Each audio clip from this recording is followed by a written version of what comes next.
Okay, the next one we're going to go with is the same tweezers, but we're going to use them for a different purpose.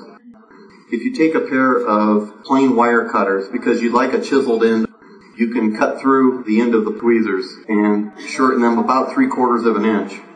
And then you want to file the end so that you've got a nice chiseled end like this with just a tiny bit of a bevel on the inside so that you've got a sharp point. Then you move down 3/4 of an inch and put 2 marks. And it's a good idea to score it with a saw because you're going to be heating them up and you'll burn off your reference marks. And then heat them up with a torch, and I like using parallel pliers because you get a nice tight grip on it, and gently bend them over to a 90-degree angle on both of them. You're going to actually need to bend them a little less than a 90, but once these jaws are annealed, they'll bend and you can tweak them back easily. You don't have to necessarily worry about them being dead on when you start.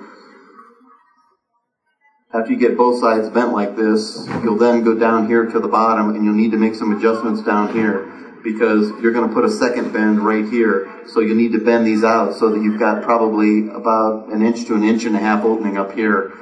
Once the jaws are back closed where they're resting like this against each other, you want enough of a gap up here that you can put a second bend here and it'll bring them right together.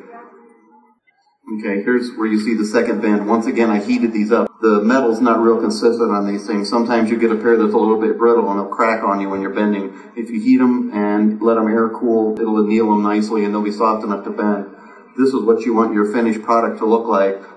When you squeeze these open, this will come in between the 2 bands. You can set it on your bench and gently squeeze these open, and these will separate the rings real evenly by the pressure coming in evenly, and it'll pop the 2 rings apart. This will give you an easy way to separate the rings without having to worry about pulling one to the side and having the shank bend or anything else, because this will push on both sides evenly.